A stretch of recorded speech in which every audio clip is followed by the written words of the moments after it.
మన దగ్గర ప్లాట్ కొన్న వాళ్ళందరూ మన కాటేజెస్ లో సొకటొమ్ముగా బస్ చేయవచ్చు. తెలుసు కదా, మన దగ్గర మద్యపానం ధూమపానం నిషేధం. డబుల్ బెనిఫిట్ ఆఫర్ తో సిర్లసీమ 2. ప్రస్తుతం బంజారాహిల్స్ పోలీస్ స్టేషన్ లో ఉన్నాం. ఇవాళ ఫోన్ ట్యాపింగ్ నిందితుడు మాజీ డిఎస్పీ ప్రణీత్ రావు విచారణ 4వ రోజు విచారణ అయితే జరుగుతుంది. ప్రస్తుతం మనం అక్కడనే ఉన్నాం కూడా.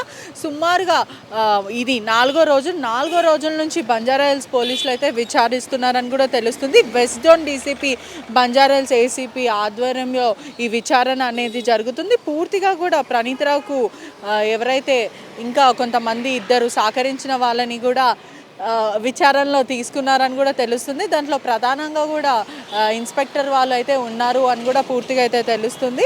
ప్రణీత్ రావు స్టేట్మెంట్ ఆధారంగా మరికొంతమందిని కూడా నోటీసులు విచారణకి రావాలి అని చెప్పి పోలీసులు నోటీసులు జారీ చేశారని కూడా పూర్తిగా తెలుస్తుంది. నాంపల్లి కోర్టు ఇచ్చిన కస్టడీ సవాల్ చేస్తూ హైకోర్టులో మోషన్ పిటిషన్ దాఖలు అయితే ప్రణీత్ రావు చేశారు. నాకు ఇక్కడ ఎటువంటి సౌకర్యాలు లేవు, నేను పడుకోవడానికి కూడా నాకు చాలా ఇబ్బందిగా ఉంది, అదేవిధంగా నాకు ఇక్కడ ఒక బెడ్షీట్ కూడా లేదు, విచారణ అయిపోయిన వెంటనే నన్ను జైలుకి తరలించాలి అని హైకోర్టుని ఆశ్రయించడం జరిగింది. ఇవాళ దాని గురించి అయితే విచారణ జరగబోతుంది. కుటుంబ సభ్యులను కూడా రానివ్వట్లేదు, వాళ్ళని కూడా పర్మిషన్ ఇవ్వాలి, ఒకవైపు అడ్వకేట్లకు కూడా పర్మిషన్ ఇవ్వాలి నన్ను కలవడానికనే అతను పిటిషన్ వేయడం అయితే జరిగింది. అదేవిధంగా ఎవరైతే ఇన్వెస్టిగేషన్లో భాగంగా ఏసీపీ రమేష్ అతన్ని అయితే ఇన్వెస్టిగేషన్లో దీంట్లో ఉండనివ్వద్దు అని పిటిషన్ అయితే అతను వేసిన హైకోర్టులో దాంట్లో అయితే పూర్తిగా కూడా ఉంది. ఇవాళ అయితే కేసు అయితే పూర్తిగా విచారణ అయితే జరుగుతుంది. మరి ఇంకా కొన్ని పాయింట్స్ అయితే తెలిసిందో అసలు లోపల ఏం జరుగుతుందో. కానీ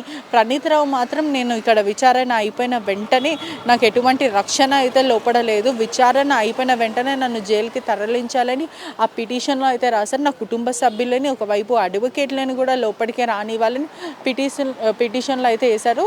అదేవిధంగా లోపల ఎటువంటి వసతులు లేవు, నన్ను బల్లపైన పడుకోబెడుతున్నారు, రాత్రి నాకు చాలా దోమలు ఇవన్నీ కరుస్తూ ఉన్నాయి, ఆ బల్లపైన నించొని నా అక్కడనే పడుకోమంటున్నారు, నాకు చాలా ఇబ్బందిగా ఉందని ప్రణీత్ రావు తెలపడం అయితే జరుగుతుంది. ఇవాళ 4వ రోజు విచారణ కాబట్టి తెలియాల్సి ఉంది ఇంకా అసలు విచారణలో ఏం జరుగుతుంది, ఇంకా మరికొన్ని పాయింట్స్ పూర్తిగా అయితే తెలిసే అవకాశాలు అయితే కనిపిస్తున్నాయి. మరిన్ని వీడియోస్ కోసం ఛానల్ ని సబ్స్క్రైబ్ చేయండి, లేటెస్ట్ అప్డేట్స్ కోసం వాట్సాప్ ఛానల్ ని ఫాలో చేయండి, అండ్ లింక్ డిస్క్రిప్షన్ లో ఉంది.